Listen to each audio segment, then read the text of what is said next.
Senti Valerio, noi i progetti che stiamo realizzando in Ecuador, in che zone del paese si trovano?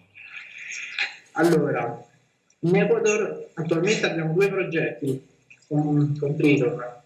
Il primo che è iniziato l'anno scorso, quindi quest'anno stiamo replicando e ampliando quello che abbiamo iniziato l'anno scorso, si trova nell'area di Titicaca, nel dipartimento di Manabí.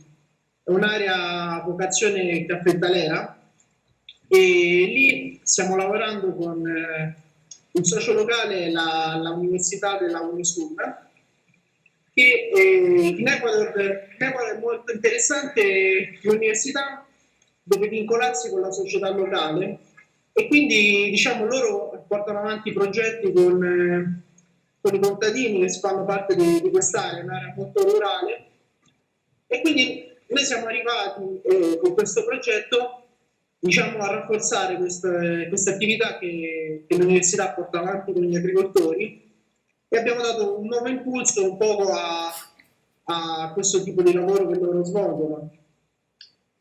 Mentre l'altro progetto, dove mi trovo attualmente, è nella regione del sud del Cotopaxi. Cotopaxi è un vulcano e quest'area è incredibile perché si trova tra la costa e le Ande.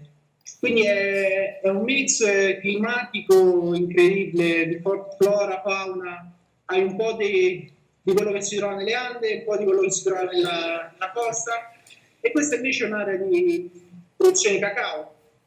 Quindi ora non si vede niente, qui sta piovendo la stagione delle piogge, però lì da quella parte ci sono le Ande che arrivano a 5.000 metri e dall'altra parte c'è il mare, quindi qua sulla parola mi dovete credere, però è una regione incredibile.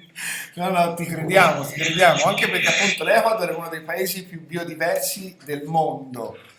E quindi immagino Sì. che te flora e fauna non ti mancano lì. Sì, sì, sì, è un paese piccolo, sono 16 milioni di abitanti, però come tu dici è un paese mega diverso.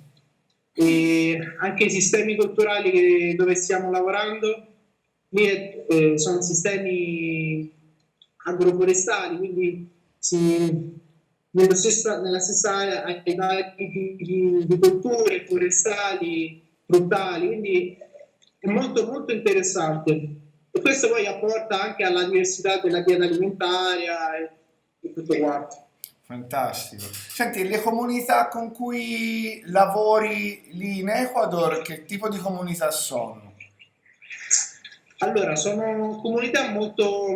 Questo diciamo, io ora mi trovo nel paese, nel paesino di quest'area rurale, sono comunità molto isolate, diciamo. Qua per arrivare, ieri abbiamo camminato 5 ore di macchina, e sono comunità che adesso diciamo, stanno affrontando un altro problema che è quello del Covid che ha colpito tutto il mondo e diciamo come è successo anche un po' in Italia le persone hanno o perso il lavoro nelle grandi città o sono rientrate perché le università, le aziende hanno sospeso e quindi diciamo che adesso qui stiamo in allerta rossa, non si possono fare riunioni, insomma quindi è una situazione I complicata. rallentamenti nei lavori immagino siano stati inevitabili, no? Sì, diciamo ci siamo adattati al nuovo contesto.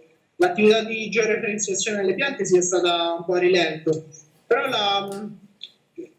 come mi piace sempre dire, da un problema nasce un'opportunità, quindi diciamo, abbiamo ricalibrato alcune attività e quindi per esempio con il progetto dell'anno scorso, oltre alle piante di caffè che sono stati distribuiti anche un kit di salute per in modo che le famiglie potessero un poco essere più al sicuro davanti a questo nuovo scenario.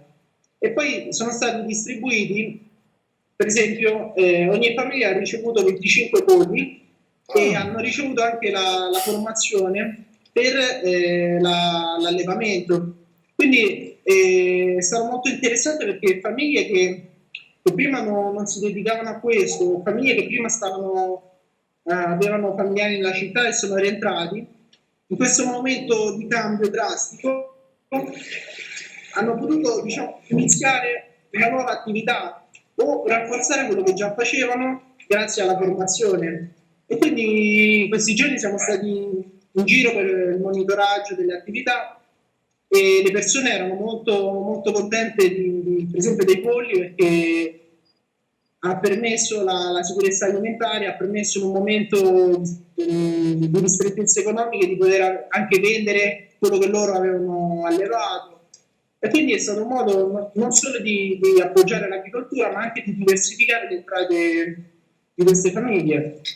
Poi si sono distribuiti anche materiali, diciamo, fertilizzanti, prodotti agricoli, attrezzature, e è sempre stato costante l'accompagnamento della formazione, in modo da creare delle comunità più resilienti.